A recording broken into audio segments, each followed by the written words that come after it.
Discuss करेंगे और उसके बाद डॉक्टर आबिद इसको परफॉर्म करेंगे, ठीक है।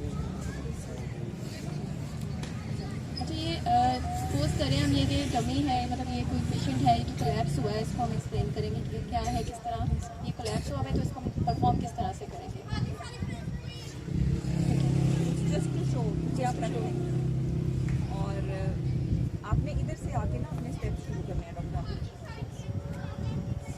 फर्स्ट स्टेप वुड बी, अच्छा, फर्स्ट स्टेप सबसे पहले मैडम ने जैसे आपको बताया कि फर्स्ट स्टेप ऑलवेज कि आपने अगर किसी को देखा है तो सीन सेफ्टी, सबसे पहले अपनी सीन सेफ्टी को देखना है, ठीक है। अपने इन्वायरमेंट में देखना है कि अगर कोई बच्चा कहीं आपको कोई कोलैप्स या फिर बेहोशी की हालत में मिलता है तो आपने देखना है कि आपके इर्द गिर्द सीन सेफ है, वो पेशेंट जो भी कोलैप्स हुआ है कहीं आग के करीब तो नहीं है, या फिर कहीं ऐसी जगह पे तो नहीं है जहाँ पे उसे गिरने का कोई खतरा हो, सड़क पे तो नहीं है, या फिर कोई ऐसे आदमी तो नहीं पास खड़ा हुआ जिसके हाथ में कोई चाकू है, कोई छुरी है, जिससे आपको खुद को खतरा हो सकता है।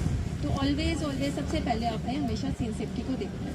तो डॉक्टर आबिद भी जैसे आएंगे, जैसे उन्हें नज़र आया कि एक पेशेंट कोलैप्स हो गया है, अभी कुछ बच्चों को 1 by 1 अभी बुलाएंगे, ठीक है। वो हमें सीन सेफ्टी को शो करेंगे। आप बताएं आपने सीन सेफ्टी कैसे इंश्योर करनी है। जैसे आपने देखा आपके पास बच्चा है या बड़ा है, सबसे पहले आपने सीन सेफ्टी देखनी है। उसके लिए आपने सबसे पहले अपने दाएं देखें, बाएं देखें, आगे देखें, पीछे देखें, ये आप जिस जगह पे हैं वो बिल्कुल आपके लिए सेफ है। तो नेक्स्ट स्टेप ये कि तारा खासा अगर सड़क के दरमियान में है आप, तो आप उसको साइड पे कर सकते हैं, या कहीं पे आग तो नहीं लगी हुई है, कोई ऐसा बंदा तो नहीं खड़ा जिसके हाथ में कोई चाकू है या कोई हथियार है या कोई इस तरह की चीज़ है। सबसे पहले आपने सब चीज़ें देखनी है, अपने दाएं बाएं आगे पीछे देख के सीन सेफ्टी आपने मेक श्योर देखनी है सबसे पहले। सेकंड स्टेप के बाद हम कुछ बच्चों को बुलाएंगे, ठीक है। जो वॉलंटियर होंगे वो हमें बहुत प्यारे लगेंगे, कराना तो हमें सबको ही है। तो second step would be, second step होगा सिर्फ रिस्पॉन्स। आपने रिस्पॉन्स देखना है, ठीक है। पेशेंट को आप टैप करेंगे जहाँ भी होगा, तो आप ये बंदा है जी, ये कोलैप्स हो गया है, बस इसको आपने रिस्पॉन्स चेक करना है। वो देखें डॉक्टर आबिद आप कैसे परफॉर्म करते हैं, इसका रिस्पॉन्स आप कैसे चेक करेंगे। हेलो, मेरी आवाज़ सुन सकते हैं आप? हेलो, क्या आप मेरी बात सुन सकते हैं? आपने रिस्पॉन्स देना कि वो आपको रिस्पॉन्स कर रहा है कि नहीं, कोई हाँ में या ना में, कोई सर हिला रहा है कि नहीं, ये सब चीज़ें आपको चेक करनी है। उसके बाद जब आपने स्टेप कर लिया है, उसके बाद कोई है इधर, प्लीज हेल्प, प्लीज हेल्प, आपने शाउट करना है हेल्प के लिए, जितना मैक्सिमम आप कर सकते हैं शाउट। अभी इन तीनों को दोबारा बता दें, फिर कुछ बच्चे ठीक, एक दफा दोबारा बता दीजिए। 3 स्टेप्स सबको याद होने चाहिए जुबानी, ये रिफ्लेक्सेस में शामिल करने हैं आपने, इसी तरीके से चलना है। और किसी भी बच्चे को बुला सकते हैं। फॉलो होते हैं इसी तरह, हम इनको आगे पीछे नहीं कर सकते। यू हैव टू फॉलो बिल्कुल इसी ऑर्डर में। Step 1 is seen safety.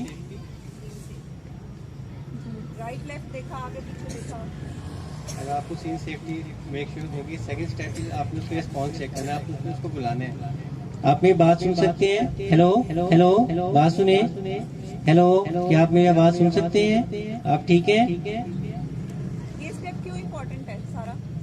इसलिए इम्पोर्टेंट है कि हमें पता चल जाएगा कि पेशेंट आके कोलैप्स हुआ है, कोई और इशू तो नहीं है, वैसे तो नहीं लेटा हुआ, मतलब इसके बाद हम देखेंगे कि हमें हेल्प के लिए कॉल करने की ज़रूरत है कि नहीं, कि वैसे ही इसको है, तो इसलिए हमें ये ज़रूरी है। वैसे हमें अंदाज़ा हो जाएगा कि पेशेंट बिल्कुल कोलैप्स है या फिर कोई साथ। इसके बाद नेक्स्ट टाइम हम डिस्कस करेंगे बाकी ब्रीदिंग वगैरह में, लेकिन रिस्पॉन्स इसलिए ज़रूरी है कि हमें कॉल के लिए बुलाना है कि नहीं बुलाना।